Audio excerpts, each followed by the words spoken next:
মৌসুম বদলায়, অভিযোগ বাড়ে, কিন্তু ছাউনি সেই থাকে, যার নাম পুরুষ। একজন পুরুষ মানুষের অবস্থা ঠিক ঘরের টিনের চালের ছাউনির মতন। সকল আবহাওয়াতেই নিজেকে মানিয়ে নিয়ে ওই চালের নিচে থাকা লোকজনগুলিকে নিরাপত্তা প্রদান করে। আর ওই চালের নিচে থাকা লোকজনগুলি সবসময় অভিযোগ তুলতে থাকে। বৃষ্টি হলে বলে অনেক শব্দ হয়, আর গরমের দিন আসলে বলে যে টিনগুলি অনেক গরম হয়ে যায়। সেই জন্য বলছি, পুরুষ মানুষ হওয়া এত সোজা না। পুরুষ হতে হলে অনেক ধৈর্যের প্রয়োজন। সকল আবহাওয়ার মাঝে রৌদ্রে পুড়ে বৃষ্টিতে ভিজে যাদেরকে আপনি সুরক্ষা দিবেন, সুরক্ষিত রাখার চেষ্টা করবেন, সেই পরিবারের লোকজনগুলি আপনার বিরুদ্ধে অভিযোগ তুলবে। এইটা হলো না, ওটা হলো না, এইটা করলো না, ওইটা করলো না। সকল অভিযোগ শুনে, সকল অভিযোগ মেনে নিয়েও পুরুষ সবাইকে আগলে রাখার চেষ্টা করে। এত অভিযোগের পরও এই পুরুষ পরিবারের কাউকে ছেড়ে দেয় না। পরিবারের সবাইকে সে ভালোবেসে ফেলেছে, পরিবারের মায়ায় পড়ে গেছে। পরিবারকে ছাড়া সে কখনোই অন্য কোনো কিছু চিন্তা করতে পারে না। এটার নামই হচ্ছে পুরুষ মানুষ। পুরুষের ভালোবাসাটা চোখের কোণে নয়, কিছু হলেই কান্না করে বুঝিয়ে দিবে যে আমি তোমাদেরকে ভালোবাসি।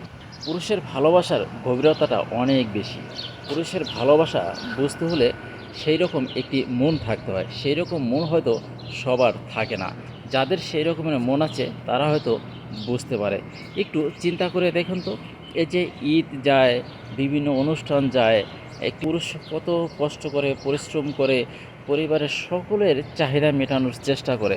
তার নিজের জন্য কি কখনো দেখেছেন যাদের আর্থিক অবস্থা বেশি একটা ভালো না, তারা নিজেদের জন্য জামা কাপড় কিনেছে? না, কিনে নেই।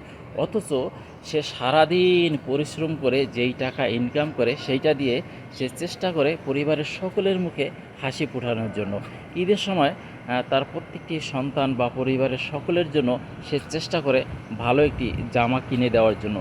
অথচ সে নিজের জন্য কিছুই কেনে না। এটা কি কখনো আপনারা চিন্তা করে দেখেছেন? দেখেননি। একজন পুরুষ সেই সকালবেলা ঘর থেকে বের হয় এবং রিকশার পেট্রোল মেরে সে সারাটা দিন পরিশ্রম করে কিছু টাকা ইনকাম করে, আর সেইটা দিয়ে সে ঘরে বাজার নিয়ে ফিরে আসে। সে তো চাইলেই পারতো হোটেলে ভালো মন্দ খেয়ে নিতে, কিন্তু সে সেটা করেনি। কারণ সে তার পরিবার লোকজনকে এতটাই ভালোবেসে ফেলেছে। পরিবারের লোকজনের খাওয়ান বরণ পোষণ এটা তার দায়িত্বের মধ্যে সে নিয়ে গেছে। এটা এখন সে দায়িত্ব মনে করে। সে মনে করে যে আমি যদি না থাকি, আমি যদি এই কাজগুলি না করি, তাহলে তাদের জন্য করবে কে? আমিই তো তাদের অভিভাবক। সে অভিভাবক হিসাবে নিজের আশা আকাঙ্ক্ষা চাহিদাকে কবর দিয়েছে, মেরে ফেলেছে। কখন যে সে এটা মেরে ফেলেছে সে এটা নিজেও জানে না। এটার নামই বলে পুরুষ মানুষ। তাই পুরুষ মানুষের ভালোবাসা বুঝতে হলে অনেক গভীরে যেতে হবে। অনেক গভীরে যদি আপনি যেতে না পারেন তাহলে পুরুষ মানুষের ভালোবাসা কখনোই বুঝতে পারবেন না।